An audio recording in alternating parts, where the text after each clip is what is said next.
गारंटियां तो एक जगह है, लेकिन इस बात की गारंटी उन्हें पूरी जरूर कर दे कि आने वाले समय में हिमाचल प्रदेश में कांग्रेस का नामो निशान नहीं रहेगा।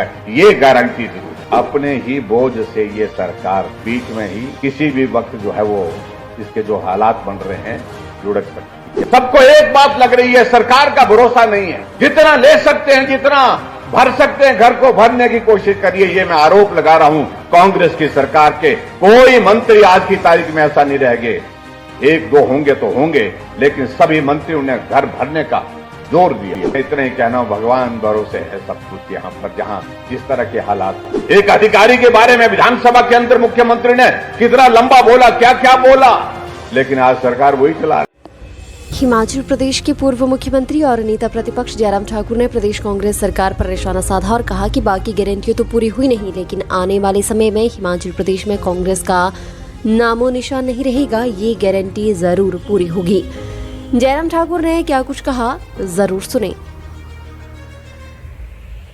अब क्या कहना, मुझे लगता है कि कुछ कहने को बचा है। एकमात्र हवा बची है जहां पर टैक्स नहीं, बाकी कोई चीज ऐसी नहीं है जिस पर टैक्स नहीं लगाया गया। और अब तो ये नौबत यहां तक आ गई, ये भी एक पूरे देश में चर्चा का विषय बना है कि जहां पूरे देश के अंदर आदरणीय प्रधानमंत्री नरेंद्र मोदी जी स्वच्छता अभियान को आगे बढ़ाने के लिए काम कर रहे हैं। हर घर में शौच होना चाहिए, शौचालय होना चाहिए।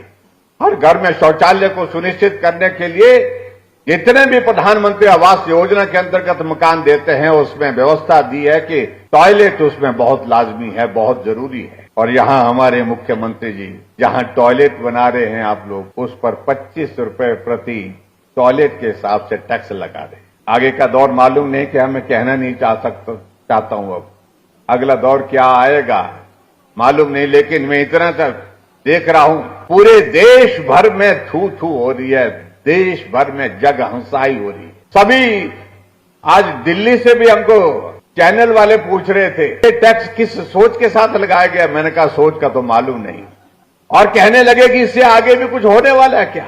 मैंने कहा आगे का मालूम नहीं क्या होने वाला है, लेकिन इतना मैं कह रहा हूं कि इस सोच को तो मतलब उस सोच को तो आप देख करके हैरान हो रहे हैं। आप तो हो रहे हैं, लेकिन देश भी हैरान हो रहा है। वादे जो किए थे, जिनका जिक्र अनुराग जी ने किया यहां पर, लेकिन उसके बावजूद भी झूठ बोलने से अभी तक भी बाज नहीं आते। और मैं देख रहा था हरियाणा के चुनाव में भी जाकर के मुख्यमंत्री जी 2 दिन के लिए गए कहीं, और इतनी बेशर्मी से वो भाषण दे करके कह रहे थे हमने हिमाचल प्रदेश में गारंटियां पूरी कर दी। मुझे पत्रकार वहां पर हरियाणा में भी पूछने लगे कि मुख्यमंत्री जी आपके यहां से आकर के हमारे यहां पर कह रहे कि हिमाचल प्रदेश में गारंटियां पूरी की। मैंने कहा वो सही बोल रहे हैं, गारंटियां तो एक जगह है, लेकिन इस बात की गारंटी उन्हें पूरी जरूर कर दे कि आने वाले समय में हिमाचल प्रदेश में कांग्रेस का नामो निशान नहीं रहेगा। ये गारंटी जरूर है। ये हमने पहली बार देखा इतिहास में कि मुख्यमंत्री की सोच इस तरह से काम करने की नहीं, लेकिन काम बंद करने की सोच। हर काम को बंद करने लगे हुए हैं। और आज हिमाचल प्रदेश में आप हालात देख रहे हैं। दोष हमको देते हैं कि कर्मचारियों को सैलरी नहीं मिली, इसके दोषी जयराम हैं, मोदी जी हैं। मोदी जी को इसलिए दोषी ठहराते हैं कि कहा कि केंद्र में हमारा हजारों करोड़ रुपए पड़ा हुआ। हमने कहा कहां पड़ा है भाई, अगर पड़ा है तो जहां भी पड़ा है ले आओ, कौन रोक रहा है। किस बात का पैसा कह रहे हैं। एक अधिकारी के बारे में विधानसभा के अंदर मुख्यमंत्री ने कितना लंबा बोला, क्या क्या बोला, लेकिन आज सरकार वही चला रही है। स्वास्थ्य के क्षेत्र के बारे में तो आदरणीय नड्डा जी, मैं इतना ही कहना, भगवान भरोसे है सब कुछ यहाँ पर, जहाँ जिस तरह के हालात, डॉक्टर्स की पोस्टिंग किस प्रकार से हो रही है, किस प्रकार से ट्रांसफर हो रही है। सबको एक बात लग रही है, सरकार का भरोसा नहीं है। जितना ले सकते हैं, जितना भर सकते हैं, घर को भरने की कोशिश करिए। ये मैं आरोप लगा रहा हूं कांग्रेस की सरकार के। कोई मंत्री आज की तारीख में ऐसा नहीं रह गए। एक दो होंगे तो होंगे, लेकिन सभी मंत्रियों ने घर भरने का जोर दिया हुआ है। यह हकीकत है, यह सच्चाई है। इसलिए मैं इतना ही कहना चाह रहा हूं भाई और बहनों, जो हालात बनते जा रहे हैं, उन हालात पर हम इतने ही कह सकते हैं कि अपने ही बोझ से ये सरकार, मुझे लगता है कि बीच में ही कहीं भी किसी भी वक्त जो है वो इसके जो हालात बन रहे हैं लुढ़क सकती है। लुढ़क सकती का मेरा मतलब कि भाई सीधी बात है, हम तो कुछ नहीं कर रहे। कर्मचारियों को सैलरी नहीं दी, वो सड़कों पर हैं। पेंशनर को पेंशन नहीं मिली, कोविड का दौर रहा, लेकिन उसके बावजूद हमारी सरकार में 2 वर्ष तक कोविड का संकट रहा, जब दुनिया की सारी इकोनॉमी तहस नहस हो गई, लेकिन समय पर कर्मचारियों को सैलरी मिली, कर्मचारियों को पेंशन मिली। विकास के कार्य हिमाचल प्रदेश में हर जगह होते रहे। इन सारी बातों को मैं ध्यान में रखते हुए सिर्फ इतना ही कहना चाह रहा हूं, इंतजार करिए।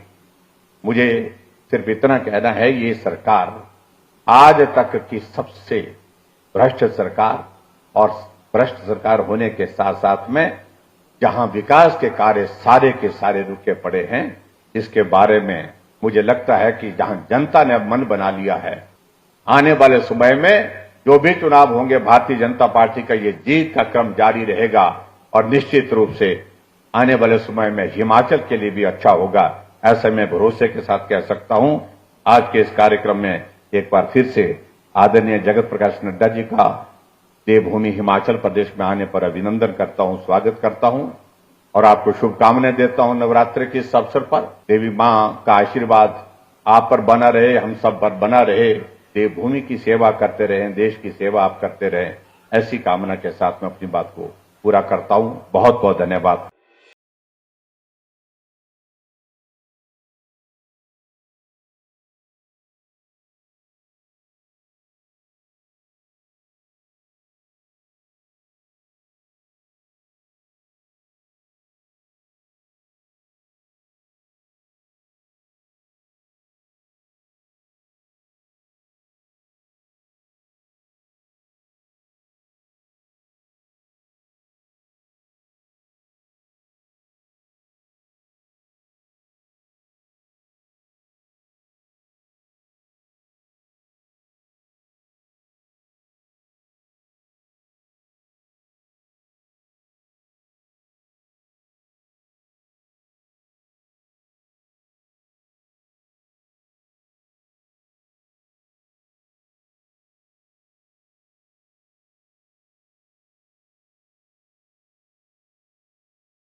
क्या आप अपनी खूबसूरती को नया जीवन देना चाहते हैं? क्या आप नवीनतम ट्रेंड्स के अनुसार बनाई गई ज्वेलरी पाने के लिए शहर के बड़े बाजारों में घूमते हैं? तो चिंता ना करें, क्योंकि ओम साईं ज्वेलर्स आपकी सेवा में है।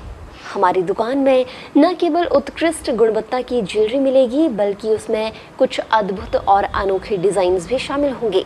हम आपको एक विशेष छूट भी प्रदान करते हैं, जिससे आप आभूषण खरीदते वक्त समय और पैसे दोनों की बचत कर सकते हैं। इसके अलावा आप जितना भी सोना खरीदेंगे, उतनी चांदी फ्री पाएंगे। ओम साईं ज्वेलर्स के साथ अपने आभूषणों का चयन करें, तो आज ही हमारी दुकान आएं और अपनी खूबसूरती को नई पहचान दें।